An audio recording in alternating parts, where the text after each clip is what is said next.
pilgrimage, and a sword that wasn't mine. Father Geordie sat at the table, leaving me standing. He took some herbs and lit them, filling the place with their perfume.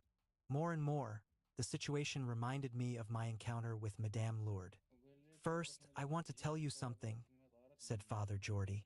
"The Jacobean route is only one of 4 roads. It is the road of the spades, and it may give you power, but that is not enough.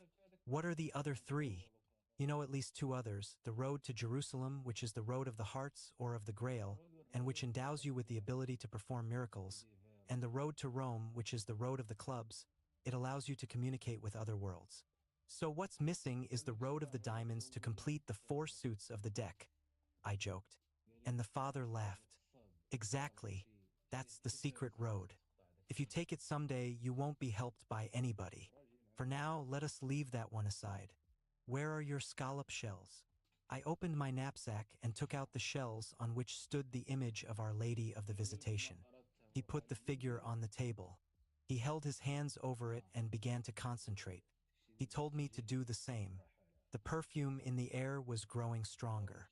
Both the monk and I had our eyes open, and suddenly I could sense that the same phenomenon was occurring as had taken place at Acacia. The shells glowed with a light that did not illuminate. The brightness grew and grew, and I heard a mysterious voice emanating from Father Geordie's throat, saying, "Wherever your treasure is, there will be your heart." It was a phrase from the Bible, but the voice continued, "And wherever your heart is, there will be the cradle of the second coming of Christ." Like these shells, the pilgrim is only an outer layer. When that layer, which is a stratum of life, is broken, life appears, and that life is comprised of a gape. He drew back his hands, and the shells lost their glow. Then he wrote my name in the book that was on the table. Along the road to Santiago, I saw only 3 books where my name was written: Madame Lourdes, Father Geordie's, and the Book of Power, where later I was to write my own name. "That's all," he said. "You can go with the blessing of the Virgin of Roncesvalles and of Santiago of the Sword. The Jacobean route is marked with yellow pointers, painted all the way across Spain," said the monk, as we returned to the place where Petrus was waiting. "If you should lose your way at any time, look for the markers on trees, on stones, and on traffic signs, and you will be able to find a safe place. I have a good guide, but try to depend mainly on yourself, so that you aren't coming and going for 6 days in the Pyrenees." So the monk already knew the story. We found Petrus and then said goodbye. As we left Roncesvalles that morning, the fog had disappeared completely. A straight, flat road extended in front of us, and I began to see the yellow markers Father Geordie had mentioned. The knapsack was a bit heavier because I had bought a bottle of wine at the tavern, despite the fact that Petrus had told me that it was unnecessary. After Roncesvalles, hundreds of small villages dotted the route, and I was to sleep outdoors very seldom. Petrus, Father Geordie spoke about the second coming of Christ as if it were something that were happening now. "It is always happening. That is the secret of your sword. And you told me that I was going to meet with a sorcerer, but I met with a monk. What does magic have to do with the Catholic Church?" Petrus said just one word: "Everything. Cruelty. Right there. That's the exact spot where love was murdered," said the old man, pointing to a small church built into the rocks. We had walked for 5 days in a row, stopping only to eat and sleep. Petrus continued to be guarded about his private life, but asked many questions about Brazil and about my work. He said that he really liked my country, because the image he knew best was that of Christ the Redeemer on Corcovado, standing open-armed rather than suffering on the cross. He wanted to know everything, and he especially wanted to know if the women were as pretty as the ones here in Spain. The heat of the day was almost unbearable, and in all of the bars and villages where we stopped, the people complained about the drought. Because of the heat, we adopted the Spanish custom of the siesta and rested between 2 and 4 in the afternoon when the sun was at its hottest. That afternoon, as we sat in an olive grove, the old man had come up to us and offered us a taste of wine. In spite of the heat, the habit of drinking wine had been part of life in that region for centuries. "What do you mean, love was murdered there?" I asked, since the old man seemed to want to strike up a conversation. Many centuries ago, a princess who was walking the road to Santiago, Felicia of Aquitaine, decided on her way back from Compostela to give up everything and live here. She was love itself, because she divided all of her wealth among the poor people of the region and began to care for the sick. Petrus had lit one of his horrible rolled cigarettes, but despite his air of indifference, I could see that he was listening carefully to the old man's story. Her brother, Duke Guillermo, was sent by their father to bring her home, but Felicia refused to go. In desperation, the Duke fatally stabbed her there in that small church that you can see in the distance. She had built it with her own hands in order to care for the poor and offer praise to God. When he came to his senses and realized what he had done, the Duke went to Rome to ask the Pope's forgiveness. As penitence, the Pope ordered him to walk to Compostela. Then a curious thing happened. On his way back, when he arrived here, he had the same impulse as his sister, and he stayed on, living in that little church that his sister had built, caring for the poor until the last days of his long life. That's the law of retribution at work, Petrus laughed. The old man did not understand, but I knew what Petrus was saying. His concept of the law of retribution was similar to that of karma, or of the concept that as one sows, so shall they reap. As we had been walking, we had gotten involved in some long theological discussions about the relationship between God and humanity. I had argued that in the tradition, there was always an involvement with God, but that it was a complex one.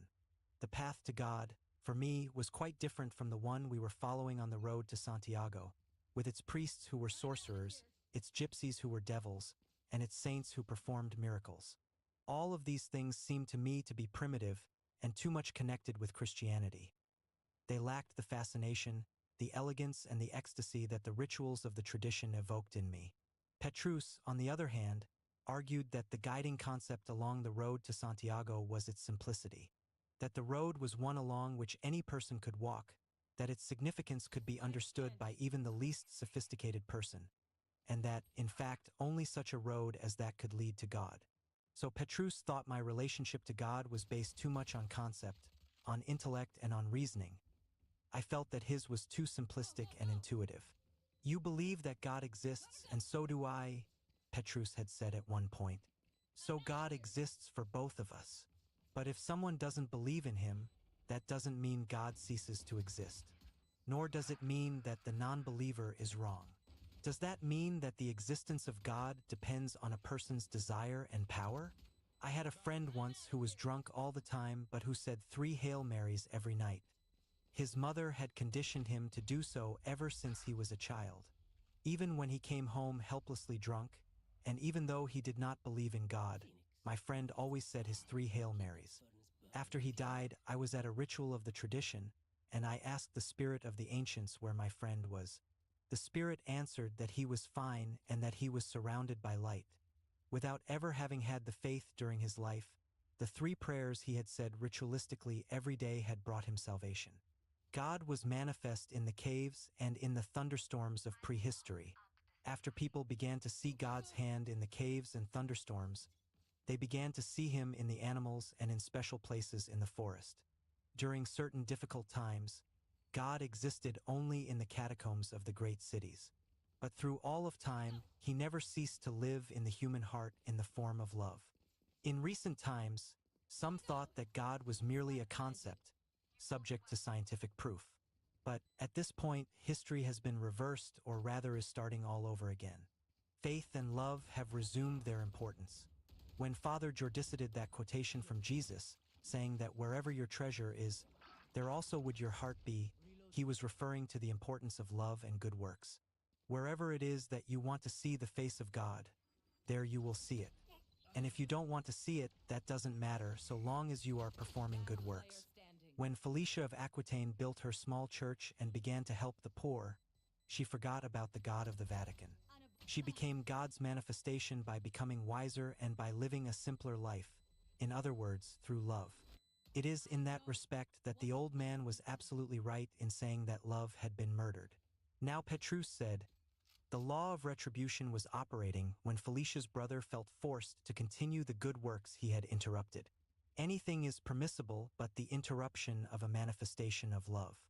When that happens, whoever tried to destroy it is responsible for its recreation.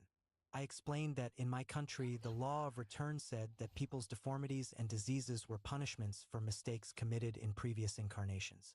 Nonsense, said Petrus. God is not vengeance, God is love. His only form of punishment is to make someone who interrupts a work of love continue it. The old man excused himself, saying that it was late and that he had to get back to work.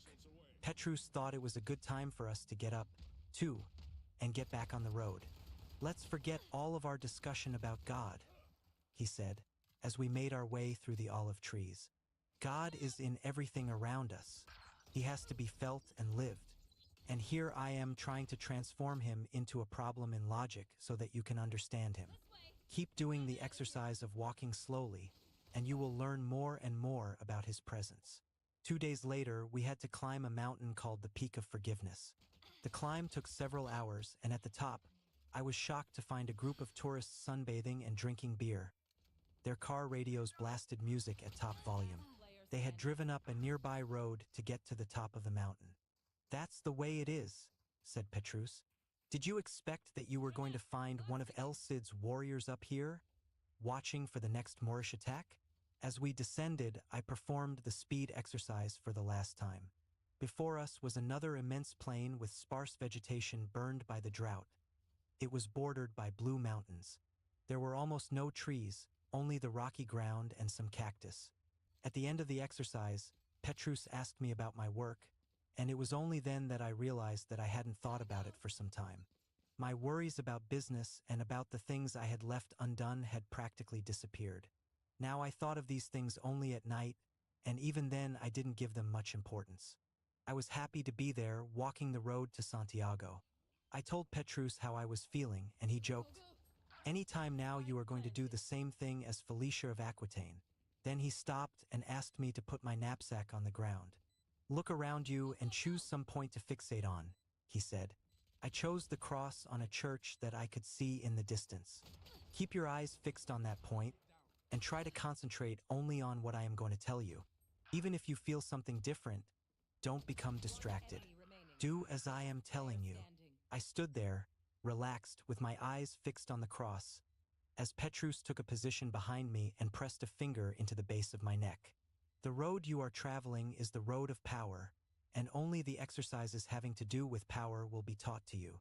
The journey, which prior to this was torture because all you wanted to do was get there, is now beginning to become a pleasure. It is the pleasure of searching and the pleasure of an adventure. You are nourishing something that's very important, your dreams. We must never stop dreaming. Dreams provide nourishment for the soul, just as a meal does for the body. Many times in our lives, we see our dreams shattered and our desires frustrated, but we have to continue dreaming. If we don't, our soul dies, and agape cannot reach it. A lot of blood has been shed in those fields out there. Some of the cruelest battles of Spain's war to expel the Moors were fought on them. Who was in the right or who knew the truth does not matter. What's important is knowing that both sides were fighting the good fight. The good fight is the one we fight because our heart asks it of us. In the heroic ages, at the time of the knights in armor, this was easy. There were lands to conquer and much to do. Today, though, the world has changed a lot, and the good fight has shifted from the battlefields to the fields within ourselves. The good fight is the one that's fought in the name of our dreams. When we're young and our dreams first explode inside us with all of their force, we are very courageous, but we haven't yet learned how to fight. With great effort, we learn how to fight, but by then we no longer have the courage to go into combat. So we turn against ourselves and do battle within. We become our own worst enemy. We say that our dreams were childish, or too difficult to realize, or the result of our not having known enough about life. We kill our dreams because we are afraid to fight the good fight. The pressure of Petrus's finger on my neck became stronger. I perceived that the cross on the church had been transformed. Now its outline seemed to be that of a winged being, an angel. I blinked my eyes, and the cross became a cross again. The first symptom of the process of our killing our dreams is the lack of time, Petrus continued. The busiest people I have known in my life always have time enough to do everything. Those who do nothing are always tired and pay no attention to the little amount of work they are required to do. They complain constantly that the day is too short. The truth is, they are afraid to fight the good fight. The second symptom of the death of our dreams lies in our certainties. Because we don't want to see life as a grand adventure, we begin to think of ourselves as wise and fair and correct in asking so little of life. We look beyond the walls of our day-to-day existence, and we hear the sound of lances breaking, we smell the dust and the sweat, and we see the great defeats and the fire in the eyes of the warriors. But we never see the delight, the immense delight in the hearts of those who are engaged in the battle. For them, neither victory nor defeat is important. What's important is only that they are fighting the good fight. And finally, the third symptom of the passing of our dreams is peace. Life becomes a Sunday afternoon. We ask for nothing grand, and we cease to demand anything more than we are willing to give. In that state, we think of ourselves as being mature. We put aside the fantasies of our youth, and we seek personal and professional achievement. We are surprised when people our age say that they still want this or that out of life. But really, deep in our hearts, we know that what has happened is that we have renounced the battle for our dreams. We have refused to fight the good fight. The tower of the church kept changing. Now it appeared to be an angel with its wings spread. The more I blinked, the longer the figure remained. I wanted to speak to Petrus, but I sensed that he hadn't finished. When we renounce our dreams and find peace, he said after a while, we go through a short period of tranquility, but the dead dreams begin to rot within us and to infect our entire being. We become cruel to those around us, and then we begin to direct this cruelty against ourselves. That's when illnesses and psychoses arise. What we sought to avoid in combat, disappointment and defeat, came upon us because of our cowardice. And one day, the dead, spoiled dreams make it difficult to breathe, and we actually seek death. It's death that frees us from our certainties, from our work, and from that terrible peace of our Sunday afternoons. Now I was sure that I was really seeing an angel, and I couldn't pay attention to what Petrus was saying. He must have sensed this, because he removed his finger from my neck and stopped talking. The image of the angel remained for a few moments and then disappeared. In its place, the tower of the church returned. We were silent for a few minutes. Petrus rolled himself a cigarette and began to smoke. I took the bottle of wine from my knapsack and had a swallow. It was warm, but it was still delicious. "What did you see?" he asked me. I told him about the angel. I said that at the beginning, the image would disappear when I blinked. You too have to learn how to fight the good fight. You have already learned to accept the adventures and challenges that life provides, but you still want to deny anything that is extraordinary. Petrus took a small object from his knapsack and handed it to me. It was a golden pin. This was a present from my grandmother. In the order of Ram, all of the ancients have an object such as this. It's called the point of cruelty. When you saw the angel appear on the church tower, you wanted to deny it, because it wasn't something that you are used to. In your view of the world, churches are churches, and visions occur only during the ecstasy created by the rituals of the tradition. I said that my vision must have been caused by the pressure he was applying to my neck. That's right, but that doesn't change anything. The fact is that you rejected the vision.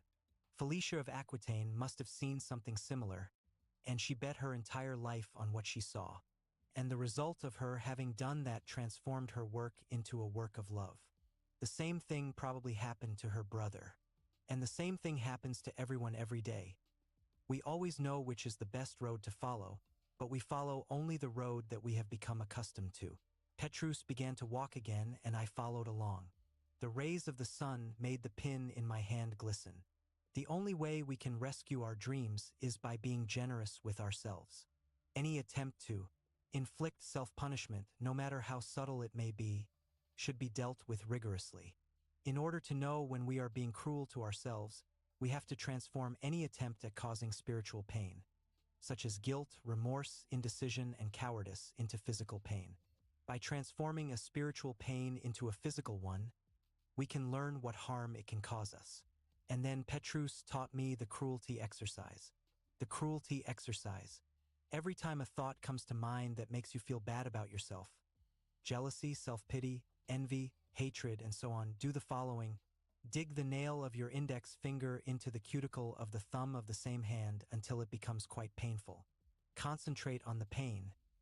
It is a physical reflection of the suffering you are going through spiritually. Ease the pressure only when the cruel thought has gone. Repeat this as many times as necessary until the thought has left you, even if this means digging your fingernail into your thumb over and over. Each time, it will take longer for the cruel thought to return, and eventually it will disappear altogether, so long as you do not fail to perform the exercise every time it comes to mind. In ancient times, they used a golden pin for this, he said. Nowadays, things have changed, just as the sights along the road to Santiago change. Petrus was right. Seen from down at this level, the plain appeared to be a series of mountains in front of me. Think of something cruel that you did to yourself today, and perform the exercise. I couldn't think of anything. That's the way it always is. We are only able to be kind to ourselves at the few times when we need severity. Suddenly I remembered that I had called myself an idiot for having laboriously climbed the peak of forgiveness while the tourists had driven up in their cars. I knew that this was unfair and that I had been cruel to myself. The tourists, after all, were only looking for a place to sunbathe, while I was looking for my sword. I wasn't an idiot, even if I had felt like one. I dug the nail of my index finger forcefully into the cuticle of my thumb. I felt intense pain, and as I concentrated on it, the feeling of having been an idiot dissipated. I described this to Petrus, and he laughed without saying anything. That night, we stayed in a comfortable hotel in the village where the church I had focused on was located. After dinner, we decided to take a walk through the streets as an aid to digestion. Of all the ways we have found to hurt ourselves, the worst has been through love. We are always suffering because of someone who doesn't love us, or someone who has left us, or someone who won't leave us. If we are alone, it is because no one wants us. If we are married, we transform the marriage into slavery. What a terrible thing, he said angrily. We came to a square, and there was the church I had seen. It was small and lacked any architectural distinction. Its bell tower reached up toward the sky. I tried to see the angel again, but I couldn't. When the Son of God descended to earth, he brought love to us. But since people identified love only with suffering and sacrifice, they felt they had to crucify Jesus. Had they not done so, no one would have believed in the love that Jesus brought, since people were so used to suffering every day with their own problems. We sat on the curb and stared at the church. Once again, it was Petrus who broke the silence. Do you know what Barabbas means, Paulo? Bar means son, and Abba means father. He gazed at the cross on the bell tower. His eyes shone, and I sensed that he was moved by something. Perhaps by the love he had spoken so much about, but I couldn't be certain. The intentions of the divine glory were so wise, he said, his voice echoing in the empty square. When Pontius Pilate made the people choose, he actually gave them no choice at all. He presented them with one man who had been whipped and was falling apart, and he presented them with another man who held his head high, Barabbas the revolutionary. God knew that the people would put the weaker one to death so that he could prove his love. He concluded, and regardless of which choice they made, it was the Son of God who was going to be crucified, the messenger. And here all roads to Santiago become one. It was early in the morning when we reached Puente de la Reina, where the name of the village was etched into the base of a statue of a pilgrim in medieval garb. Three-cornered hat, cape, scallop shells, and in his hand a shepherd's crook with a gourd, a memorial to the epic journey, now almost forgotten, that Petrus and I were reliving. We had spent the previous night at one of the many monasteries along the road. The brother of the gate who had greeted us had warned us that we were not to speak a word within the walls of the abbey.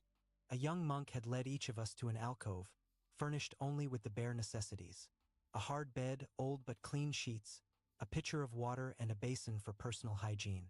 There was no plumbing or hot water, and the schedule for meals was posted behind the door. At the time indicated, we had come down to the dining hall. Because of the vow of silence, the monks communicated only with their glances, and I had the impression that their eyes gleamed with more intensity than those of other people. Beloved by The supper Toni was served Morrison. early at narrow 60 tables million where and we more, sat I with the will call monks them in my their brown people, habits. which were not my From his people. seat, Petrus Beloved had given by me a signal, and I had understood perfectly what he meant. He was dying to light a cigarette, but it looked like he was going to have to go through the entire night without one. The same was true for me, and I dug a nail into the cuticle of my thumb, which was already like raw meat. The moment was too beautiful for me to commit any kind of cruelty toward myself. The meal was served: vegetable soup, bread, fish, and wine. Everyone prayed, and we recited the invocation with them. Afterward, as we ate, a monk read from an epistle of St. Paul. But God hath chosen the foolish things of the world to put to shame the wise, and God hath chosen the weak things of the world to put to shame the things which are mighty. Read the monk in a thin, tuneless voice. We are fools for Christ's sake. We are made as the filth of the world, and are the offscouring of all things unto this day. But the kingdom of God is not in word but in power. The admonitions of Paul to the Corinthians echoed off the bare walls of the dining hall throughout the meal. As we entered Puente de la Reina, we had been talking about the monks of the previous night. I confessed to Petrus that I had smoked in my room, in mortal fear that someone would smell my cigarette burning. He laughed, and I could tell that he had probably done the same thing. St. John the Baptist went into the desert, but Jesus went among the sinners, and he traveled endlessly, Petrus said. That's my preference, too. In fact, aside from the time he had spent in the desert, Jesus had spent all of his life among people. Actually, his first miracle was not the saving of someone's soul nor the curing of a disease, and it wasn't an expulsion of the devil. It was the transformation of water into an excellent wine at a wedding because the wine supply of the owner of the house had run out. After Petrus said this, he suddenly stopped walking. It was so abrupt that I became alarmed and stopped, too. We were at the bridge that gave its name to the village. Petrus, though, wasn't looking at the road in front of us. His eyes were fastened on two boys who were playing with a rubber ball at the edge of the river. They were 8 or 10 years old and seemed not to have noticed us. Instead of crossing the bridge, Petrus scrambled down the bank and approached the two boys. As always, I followed him without question. The boys continued to ignore us. Petrus sat down to watch them at play until the ball fell close to where he was seated. With a quick movement, he grabbed the ball and threw it to me. I caught the ball in the air and waited to see what would happen. One of the boys, the elder of the two, approached me. My first impulse was to throw him the ball, but Petrus's behavior had been so unusual that I decided that I would try to understand what was happening. "Give me the ball, mister," said the boy. I looked at the small figure 2 meters away from me. I sensed that there was something familiar about him. It was the same feeling I had had about the gypsy. The lad asked for the ball several times, and when he got no response from me, he bent down and picked up a stone. "Give me the ball or I'll throw a stone at you," he said. Petrus and the other boy were watching me silently. The boy's aggressiveness irritated me. "Throw the stone," I answered. "If it hits me, I'll come over there and whack you one." I sensed that Petrus gave a sigh of relief. Something in the back of my mind told me that I had already lived through this scene. The boy was frightened by what I said. He let the stone fall and tried a different approach. "There's a relic here in Puente de la Reina. It used to belong to a rich pilgrim. I see by your shell and your knapsack that you are pilgrims. If you give me my ball, I'll give you the relic. It's hidden in the sand here along the river." "I want to keep the ball," I answered without much conviction. Actually, I wanted the relic. The boy seemed to be telling the truth. But maybe Petrus needed the ball for some reason, and I didn't want to disappoint him. He was my guide. "Look, mister, you don't need the ball," the boy said, now with tears in his eyes. "You're strong, and you've been around, and you know the world. All I know is the edge of this river, and that ball is my only toy. Please give it back." The boy's words got to me, but the strangely familiar surroundings and my feeling that I had already read about or lived through the situation made me refuse again. "No, I need the ball. I'll give you enough money to buy another one, even better than this one, but this one is mine." When I said that, time seemed to stop. The surroundings began to change. even without Petrus's finger at my neck. For a fraction of a second, it seemed that we had been transported to a broad, terrifying, ashen desert. Neither Petrus nor the other boy was there, just myself and the boy in front of me. He was older and his features were kinder and friendlier. But there was a light in his eyes that frightened me. The vision didn't last more than a second. Then I was back at Puente de la Reina, where the many roads to Santiago, coming from all over Europe, became one. There in front of me, a boy was asking for his ball, with a sweet, sad look in his eye. Petrus approached me, took the ball from my hand, and gave it to the boy. "Where is the relic hidden?" he asked the boy. "What relic?" he said, as he grabbed his friend's hand, jumped away, and threw himself into the water. We climbed the bank and crossed the bridge. I began to ask questions about what had happened, and I described my vision of the desert, but Petrus changed the subject and said that we should talk about it when we had traveled further from that spot. Half an hour later, we came to a stretch of the road that still showed vestiges of Roman paving. Here was another bridge, this one in ruins, and we sat down to have the breakfast that had been given to us by the monks. Rye bread, yogurt, and goat's cheese. "Why did you want the kids' ball?" Petrus asked me. I told him that I hadn't wanted the ball, that I had acted that way because Petrus himself had behaved so strangely, as if the ball were very important to him. In fact, it allowed you to win out over your personal devil. My personal devil? This was the most ridiculous thing I had heard during the entire trip. I had spent 6 days coming and going in the Pyrenees. I had met a sorcerer priest who had performed no sorcery, and my finger was raw meat because every time I had a cruel thought about myself, from hypochondria to feelings of guilt to an inferiority complex, I had to dig my fingernail into my wounded thumb. But about one thing Petrus was right. My negative thinking had diminished considerably. Still, this story about having a personal devil was something I had never heard, and I wasn't going to swallow it easily. Today, before crossing the bridge, I had a strong feeling of the presence of someone who was trying to give us a warning. But the warning was more for you than for me. A battle is coming on very soon, and you will have to fight the good fight. When you do not know your personal devil, he usually manifests himself in the nearest person. I looked around and I saw those boys playing, and I figured that it was there that he would probably give his warning. But I was only following a hunch. I became sure that it was your personal devil when you refused to give the ball back. I repeated that I had done so because I thought it was what Petrus wanted. Why me? I never said a word. I began to feel a little dizzy.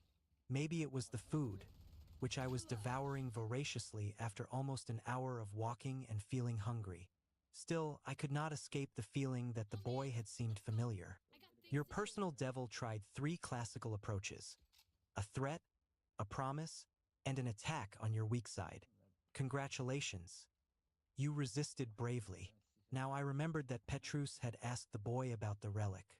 At the time, I had thought that the boy's response showed that he had tried to fool me. But he must really have had a relic hidden there. A devil never makes false promises. When the boy could not remember about the relic, your personal devil had gone away. Then he added without blinking, "It is time to call him back. You are going to need him." We were sitting on the ruins of the old bridge. Petrus carefully gathered the remains of the meal and put them into the paper bag that the monks had given us. In the fields in front of us, the workers began to arrive for the day's plowing. But they were so far away that I couldn't hear what they were saying. It was rolling land, and the cultivated patches created unusual designs across the landscape. Under our feet, the watercourse, almost non-existent due to the drought, made very little noise. Before he went out into the world, Christ went into the desert to talk with his personal devil. Petrus began. He learned what he needed to know about people, but he did not let the devil dictate the rules of the game. That is how he won. Once, a poet said that no man is an island. In order to fight the good fight, we need help. We need friends, and when the friends aren't nearby, we have to turn solitude into our main weapon. We need the help of everything around us in order to take the necessary steps toward our goal. Everything has to be a personal manifestation of our will to win the good fight. If we don't understand that, then We don't recognize that we need everything and everybody, and we become arrogant warriors. And our arrogance will defeat us in the end, because we will be so sure of ourselves that we won't see the pitfalls there on the field of battle. His comments about warriors and battles reminded me again of Carlos Castaneda's Don Juan. I asked myself whether the old medicine man would have given lessons early in the morning, before his disciple had even been able to digest his breakfast. But Petrus continued, over and above the physical forces that surround us and help us, there are basically two spiritual forces on our side, an angel and a devil. The angel always protects us and is a divine gift. You do not have to invoke him. Your angel's face is always visible when you look at the world with eyes that are receptive. He is this river, the workers in the field, and that blue sky. This old bridge that helps us to cross the stream was built here by the hands of anonymous Roman legionnaires, and the bridge, too, is the face of your angel.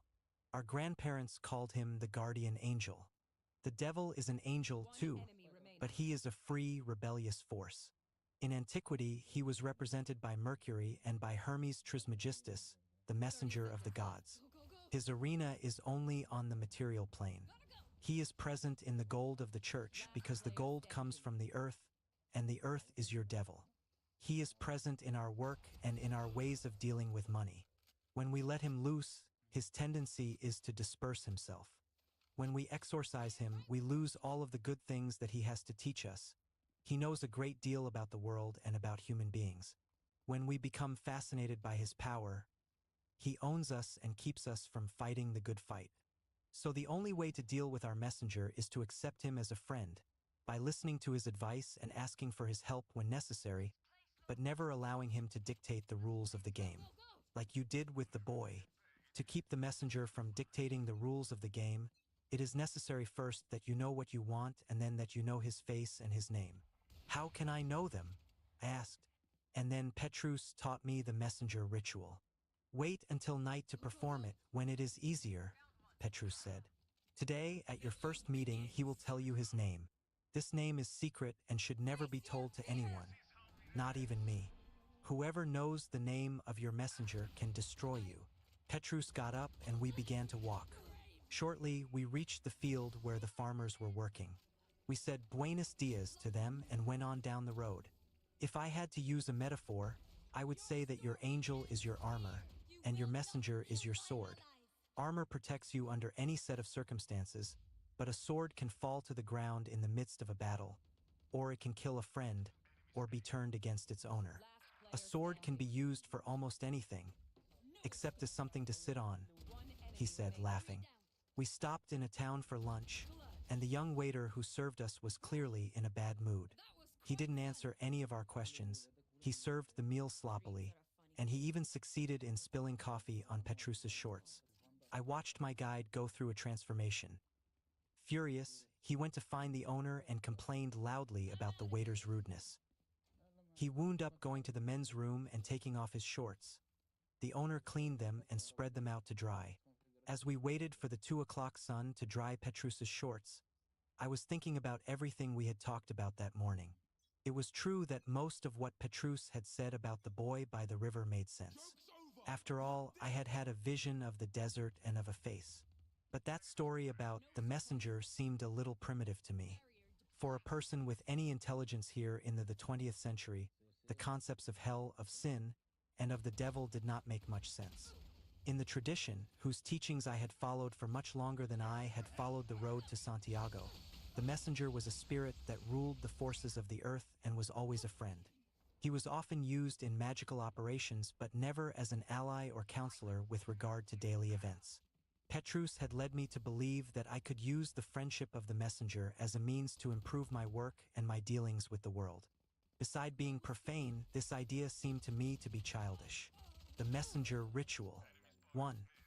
Sit down and relax completely. Let your mind wander and your thinking flow without restraint. After a while, begin to repeat to yourself, now I am relaxed, and I am in the deepest kind of sleep. 2. When you feel that your mind is no longer concerned with anything, imagine a billow of fire to your right. Make the flames lively and brilliant. Then quietly say, I order my subconscious to show itself. I order it to open and reveal its magic secrets. Wait a bit and concentrate only on the fire. If an image appears, it will be a manifestation of your subconscious. Try to keep it alive. 3. Keeping the fire always to your right, now begin to imagine another billow of fire to your left. When the flames are lively, say the following words quietly. May the power of the Lamb, which manifests itself in everything and everyone, manifest itself in everything and everyone, manifest itself also in me when I invoke my messenger. Name of messenger will appear before me now. 4. Talk with your messenger who should appear between the two fires. Discuss your specific problems, ask for advice, and give him the necessary orders. 5. When your conversation has ended, dismiss the messenger with the following words. I thank the Lamb for the miracle I have performed. May, name of messenger, return whenever he is invoked, and when he is far away, may he help me to carry on my work. Note, on the first invocation or during the first invocations, depending on the ability of the person performing the ritual to concentrate, do not say the name of the messenger. Just say he. If the ritual is well performed, the messenger should immediately reveal his name telepathically. If not, insist until you learn his name and only then begin the conversation. The more the ritual is repeated, the stronger the presence of the messenger will be and the more rapid his actions. But I had sworn to Madame Lourdes that I would give total obedience to my guide. Once again, I had to dig my nail into my red, raw thumb. I should not have put him down, Petrus said about the waiter after we had left. I mean, after all, he didn't spill that coffee on me but on the world that he hated. He knows that there is a huge world out there that extends well beyond the borders of his imagination. And his participation in that world is limited to getting up early, going to the bakery, waiting on whoever comes by, and masturbating every night, dreaming about the women he will never get to know. It was the time of day when we usually stopped for our siesta, but Petrus had decided to keep walking. He said that it was a way of doing penance for his intolerance. And I, who had not done a thing, had to trudge along with him under the hot sun. I was thinking about the good fight and the millions of souls who, right then, were scattered all over the planet, doing things they didn't want to do. The cruelty exercise, in spite of having made my thumb raw, was helping me. It had helped me to see how my mind could betray me, pushing me into situations I wanted no part of and into feelings that were no help to me. Right then, I began to hope that Petrus was right, that a messenger really did exist and that I could talk to him about practical matters and ask him for help with my day-to-day problems. I was anxious for night to fall. Meanwhile, Petrus could not stop talking about the waiter. Finally, he wound up convincing himself that he had acted properly. Once again, he used a Christian argument to make his case. Christ forgave the adulterous woman but cursed the grower who would not give him a fig. And I am not here either, just to be a nice guy. That was it. In his view, the matter was settled. Once again, the Bible had saved him. We reached Estella at almost 9 o'clock at night. I took a bath and we went down to eat. The author of the first guide for the Jacobean route, Emeric Picard, had described Estella as a fertile place, with good bread and great wine, meat and fish. Its river, the EGA, has good, fresh, clean water. I didn't drink the river water, but as far as the menu at our restaurant was concerned, Picard's assessment was still right, even after 8 centuries. It offered braised leg of lamb, artichoke hearts, and a Rioja wine from a very good year. We sat at the table for a long time, talking about inconsequential things and enjoying the wine. But finally Petrus said that it was a good time for me to have my first contact with my messenger. We went out to look around the city. Some alleys led directly to the river, as they do in Venice, and I decided to sit down in one of them. Petrus knew that from that point on it was I who would conduct the ceremony, so he hung back. I looked at the river for a long time. Its water and its sound began to take me out of this world and to create a profound serenity in me. I closed my eyes and imagined the first billow of fire. It was not easy to imagine at first, but finally it appeared. I pronounced the ritual words, and another billow of fire appeared to my left. The space between the two billows, illuminated by the fires, was completely empty.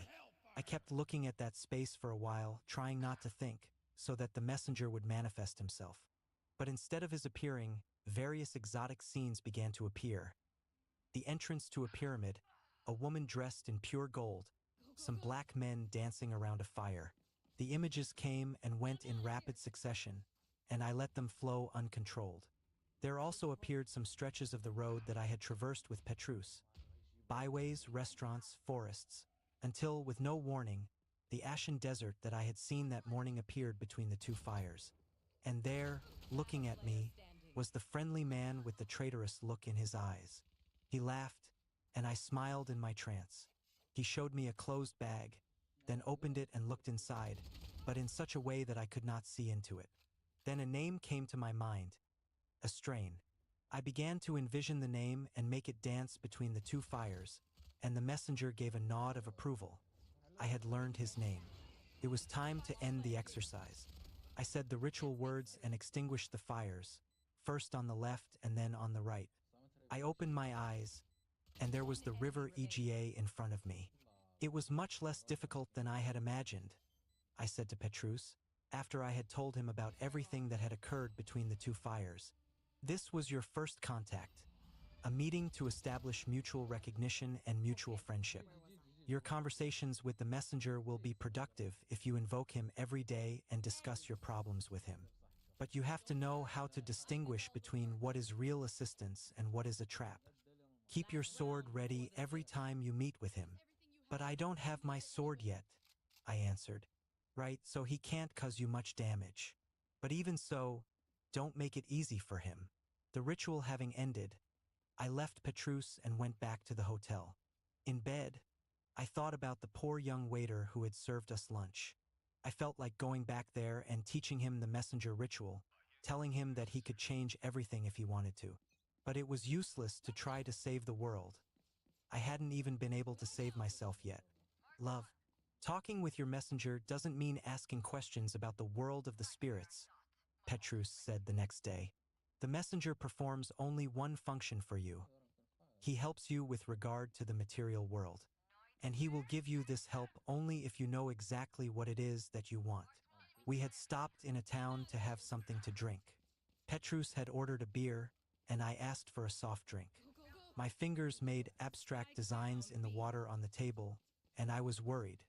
You told me that the messenger had manifested himself in the boy because he needed to tell me something. Something urgent, he confirmed.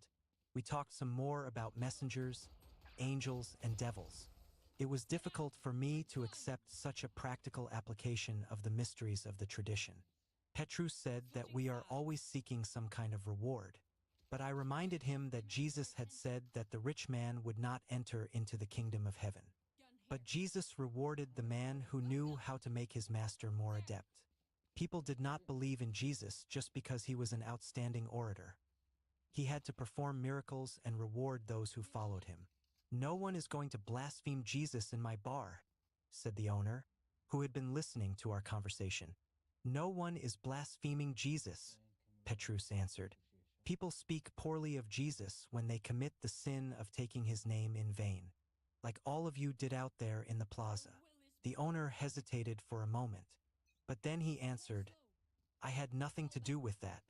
I was only a child at the time. The guilty ones are always the others, Petrus mumbled. The owner went into the kitchen, and I asked Petrus what he was talking about.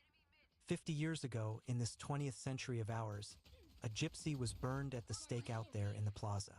He was accused of sorcery and of blaspheming the sacred host. The case was lost amid the news of the Spanish Civil War, and no one remembers it today, except the people who live here. How do you know about it, Petrus? Because I have already walked the road to Santiago. We went on drinking there in the empty bar. The sun was hot, and it was our siesta time. A few minutes later, the owner reappeared, accompanied by the town priest. Who are you people? Asked the priest. Petrus showed him the scallop shells sewn to his knapsack. For 1,200 years, pilgrims had passed along the road in front of the bar, and the tradition was that every pilgrim was respected and welcomed under any circumstance. The priest changed his tone. How can it be that pilgrims on the road to Santiago are speaking poorly of Jesus? He asked, in a tone that was appropriate to a catechism. Nobody here was speaking poorly of Jesus. We were speaking poorly of the crimes committed in the name of Jesus. Like the gypsy that was burned at the stake there in the square. The shells on Petrus's knapsack had also changed the owner's attitude. Now he addressed us with some respect. The curse of the gypsy is still with us today, he said, and the priest looked at him reprovingly. Petrus wanted to know how. The priest said that these were stories told by the villagers and that the church did not approve of them. But the owner of the bar went on.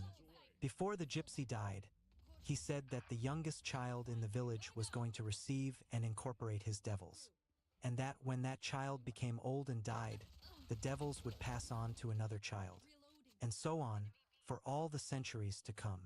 The soil here is the same as the soil in the other towns around here, said the priest. When the other towns have a drought, we do too. When it rains and there's a good harvest, we fill our barns too. Nothing has happened here with us that has not happened in the neighboring towns too. This whole story is a fantasy. Nothing has happened because we isolated the curse, said the owner. Well then, let's see it, answered Petrus. The priest laughed and said that that was no way to talk. The owner of the bar made the sign of the cross, but neither of them moved. Petrus got the check and insisted that someone take us to the person who had inherited the curse. The priest excused himself, saying that he had been interrupted at something important and had to get back to his church, and he left before anyone could say anything. The owner of the bar looked at Petrus fearfully. Not to worry, said my guide. Just show us the house where the curse resides. We are going to try to rid the town of it. The owner of the bar went out into the dusty street with us. The hot sun of the afternoon beat down everywhere. We walked to the outskirts of the town, and he pointed to a house set off by itself at the side of the road. We always send meals, clothing, everything they need, he apologized. But not even the priest goes in there. We said goodbye to him and walked toward the house. The owner of the bar waited there, perhaps thinking that we would pass it by. But Petrus went up to the house and knocked on the door, and when I looked around, the bar owner had disappeared. A woman of about 70 came to the door. At her side was an enormous black dog, wagging his tail and apparently happy to see company. The woman asked what we wanted. She said she was busy washing clothes and had left some pots on the fire. She did not seem surprised by our visit. I figured that many pilgrims, not knowing about the curse, must have knocked on the door seeking shelter. We are pilgrims on the road to Compostela, and we need some hot water, Petrus said. I knew that you would not refuse us. With a show of irritation, the woman opened the door. We went into a small room, clean but poorly furnished. There was a sofa with its stuffing coming out, a bureau, and a formica-top table with 2 chairs. On the bureau was an image of the Sacred Heart of Jesus, some saints, and a crucifix made of mirrors. Through one of the 2 doors in the room, I could see the bedroom. The woman led Petrus through the other door into the kitchen. I have some water boiling, she said. Let me get you a container, and you can both get going. I was there in the living room, alone with the huge dog. He wagged his tail, docile and contented. The woman came back with an old can, filled it with water, and held it out to Petrus. There, go with God's blessing. But Petrus did not move. He took a tea bag from his knapsack, put it in the can, and said that he would like to share the little he had with her in appreciation for her welcome. The woman, clearly upset now, brought 2 cups and sat down at the table with Petrus. I kept looking at the dog as I listened to their conversation. They told me in the village that there was a curse on this house, Petrus commented boldly. The dog's eyes seemed to light up, as if he had understood what had been said. The old woman stood up immediately. That's a lie. It's an old superstition. Please finish your tea, because I have lots of things to do. The dog sensed the woman's sudden mood change. He remained still but alert, but Petrus continued to do what he was doing. He slowly poured the tea into the cup, raised it to his lips, and put it down on the table without drinking a drop. That's really hot, he said. I think I will wait until it cools off a bit. The woman did not sit down again. She was visibly uncomfortable with us there and clearly regretted having opened the door. She noticed that I was staring fixedly at the dog and called him to her. The animal obeyed, but when he reached her side, he turned to look at me. This is why he did it, my friend, Petrus said, looking at me. This is why your messenger appeared yesterday in the child. Suddenly I realized that I was not just looking at the dog. As soon as I had come in, the animal had hypnotized me and had kept my eyes fastened on him. The dog was staring at me and making me do as he wanted. I began to feel weak, as if I would like to lie down and sleep on the torn couch. It was really hot outside, and I did not feel much like walking. The feelings all seemed strange to me, and I had the impression that I was falling into a trap. The dog continued to look fixedly at me, and the more he looked at me, the more tired I felt. Let's go, said Petrus, getting up and offering me the cup of tea. Drink a bit of tea, because the lady wants us to get going. I hesitated, but I took the cup, and the hot tea revived me. I wanted to say something, ask what the animal's name was, but I could not get my voice to work. Something inside me had been aroused. Something that Petrus had not taught me, but that nevertheless began to manifest itself. I felt an uncontrollable desire to say strange words, the meaning of which I didn't even know. I thought that Petrus had put something in the tea. Everything began to blur, and I heard only very faintly the woman repeat to Petrus that we had to leave. I was in a state of euphoria, and I decided to speak the strange words that were coming to my mind. All I could see in the room was the dog. When I began to say those strange words, the dog started to growl. He understood what I was saying. I became more excited and continued to speak, louder and louder. The dog rose and bared his teeth. He was no longer the docile animal I had seen on arrival, but something awful and threatening that could attack me at any moment. I knew that the words were protecting me, and I began to speak even louder, focusing all of my energies on the dog. I felt that I had a different power within me and that it could keep the animal from attacking me. From that point on, everything began to happen in slow motion. I saw the woman come toward me, shrieking and trying to push me out of the house, and I saw Petrus holding the woman back. The dog paid no attention at all to their struggle. Snarling and baring his teeth, he continued to stare at me. I was trying to understand the strange language I was speaking, but each time I stopped to think about it, my power would weaken and the dog would start coming toward me. He was growing stronger. I began to scream, giving up my attempt at understanding, and the woman began to scream, too. The dog barked and threatened me, but so long as I continued speaking, I was safe. I heard raucous laughter, but I did not know if it was really occurring or if it was in my imagination. Suddenly, a strong wind swept through the house, and the dog howled and leapt on me. I raised my arm to protect my face, shouted something, and waited to see what the impact would be. The dog had thrown himself upon me with all his strength, and I fell to the couch. For a few moments, our eyes were locked on each other's. In the next second, he ran from the house. I began to cry hysterically.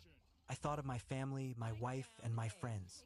I experienced an enormous feeling of love and, at the same time, an absurd happiness because all of a sudden I understood everything about the dog. Petrus took me by the arm and led me outside, as the woman pushed us both from behind. I looked around, and there was no sign of the dog. I hugged Petrus and continued to cry as we walked along in the sunlight.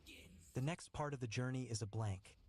I only came to my senses later at a fountain, where Petrus was throwing water in my face and on the back of my neck.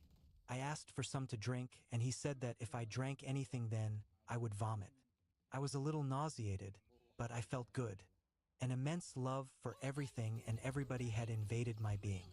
I looked around me and sensed the trees along the edge of the road, the small fountain where we had stopped, the fresh breeze, and the bird song from the forest. I was seeing the face of my angel, as Petrus had told me I would. I asked how far we were from the woman's house, and he said we had been walking for about 15 minutes. You probably want to know what happened, he said. Actually, that was not important to me at all. I was just happy about the feelings of love that permeated me. The dog, the woman, the owner of the bar, everything was a distant memory that seemed to have nothing to do with what I was feeling now. I told Petrus that I would like to go on walking because I was feeling so well. I got up, and we returned to the road to Santiago. Throughout the rest of the afternoon, I said almost nothing, delighting in the agreeable feeling that seemed to fill me. I still thought that perhaps Petrus had put something in the tea, but this was no longer important. We arrived at a hotel at 8 o'clock that night, and I was still in this state of beatitude, although it had diminished somewhat. The owner asked me for my passport so that I could register, and I gave it to him. "You're from Brazil?" "I've been there. I stayed at a hotel on Ipanema Beach." That absurd message brought me back to reality. There, along the Jacobean route, in a town that had been built centuries ago, was a hotel keeper who had been to Ipanema Beach. "I'm ready to talk," I told Petrus. "I have to know what happened today." The sense of beatitude had passed. Reason took its place, and my fear of the unknown, along with an urgent need to get my feet back on the ground, had returned. "After we eat," said Petrus. Petrus asked the hotel owner to turn on the television but to leave the sound off. He said that this was the best way for me to hear everything he said without asking a lot of questions, because part of me would be watching the television screen. He asked me how much I remembered of what had happened. I answered that I remembered everything except the part where we had walked to the fountain. "That part is not important to the story," he answered. On the television screen, a film having something to do with coal mines began. The actors were dressed in turn-of-the-century clothing. Yesterday, when I sensed the urgency in your messenger, I knew that a battle along the road to Santiago was about to begin.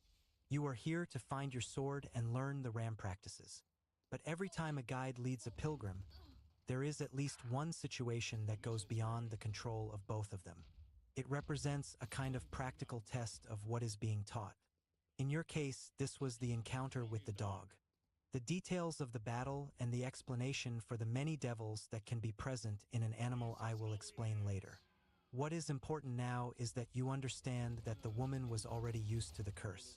She had accepted it as normal, and the attitudes of the world were fine with her. She had learned to be satisfied with very little. When you exorcised the poor old woman's demons, you also unbalanced her universe. The other day we talked about the cruelty that people are capable of inflicting on themselves. Often, when we try to demonstrate that life is good and generous, such people reject the idea as if it came from the devil. People don't like to ask too much of life because they are afraid they will be defeated. But if someone wants to fight the good fight, that person must view the world as if it were a marvelous treasure waiting to be discovered and won.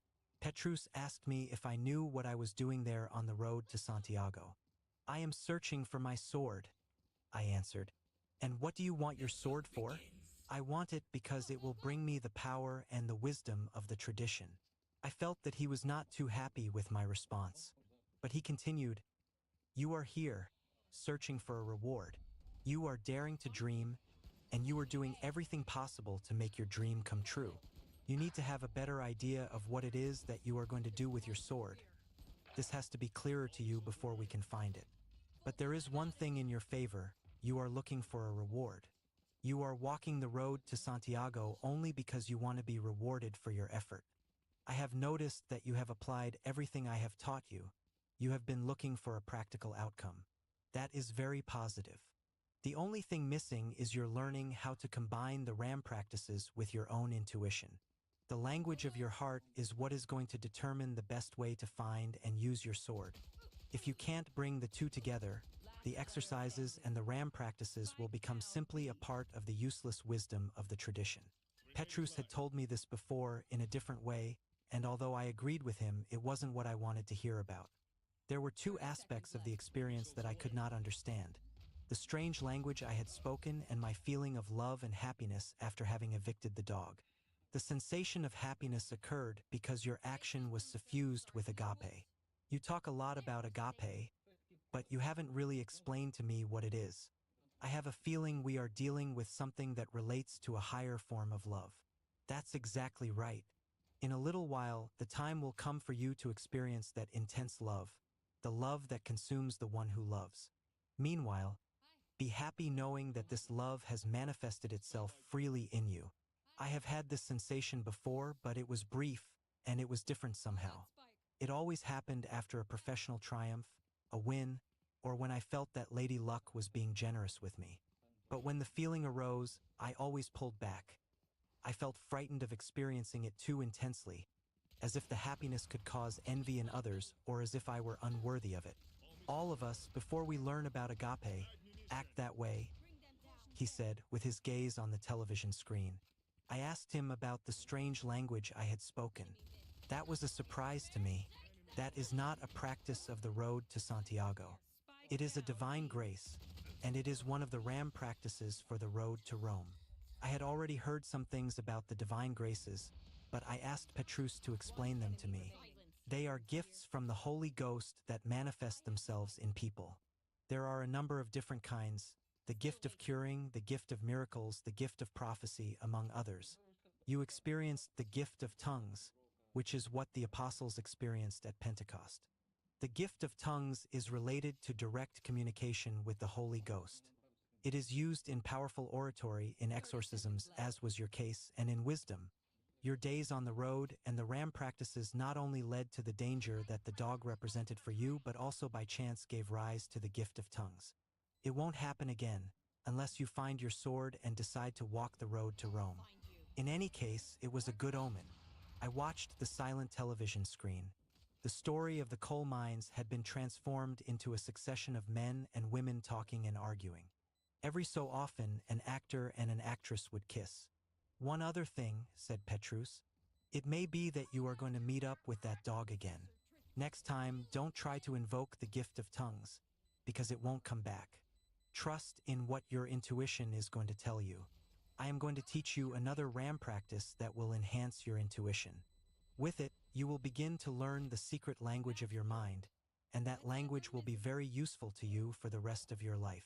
Petrus turned the television off, just as I was beginning to get involved in the story. He went to the bar and asked for a bottle of mineral water. We each drank a little, and he took what was left outdoors. We felt the fresh air, and for a few moments neither of us said anything. The night was quiet, and the Milky Way overhead reminded me again that my goal was to find my sword. After some time, Petrus taught me the water exercise. I'm tired. I'm going to bed, he said. But do this exercise now. Call up your intuition again, your secret side. Don't be concerned about logic, because water is a fluid element, and it does not allow itself to be controlled easily. But water, little by little and in a nonviolent way, is going to build a new relationship between you and your universe. And before he went through the door of the hotel, he added, "It is not often that someone gets help from a dog." I continued to enjoy the freshness and the silence of the night. The hotel was out in the country, and there was no one there with me. I remembered the owner, who had been to Ipanema. He must find it absurd to see me there in that arid place, burned by the sun that shone down with such ferocity day after day. The arousal of intuition, the water exercise. Make a puddle of water on a smooth, non-absorbent surface. Look into the puddle for a while. Then begin to play with it without any particular commitment or objective. Make designs that mean absolutely nothing. Do this exercise for a week, allowing at least 10 minutes each time. Don't look for practical results from this exercise. It is simply calling up your intuition, little by little. When this intuition begins to manifest itself at other times of the day, always trust in it. I was getting sleepy, so I decided to do the exercise right away. I emptied the remaining water onto the cement and a small puddle formed. I did not have any image or shape in mind, and I wasn't seeking one. I swirled my fingers through the cold water, and I experienced the same kind of hypnosis that one feels when staring into the flames of a fire. I thought about nothing. I was just playing with a puddle of water. I made some streaks at the edge of the puddle, and it seemed to become a wet sun. But the streaks quickly rejoined the puddle and disappeared. With the palm of my hand, I batted at the center of the puddle. The water splashed away, covering the cement with droplets, black stars on a gray background. I was completely lost in that absurd exercise, an exercise that had not the slightest purpose but was delightful to do. I felt that my mind had stopped working almost completely, a feeling I had previously achieved only after long periods of meditation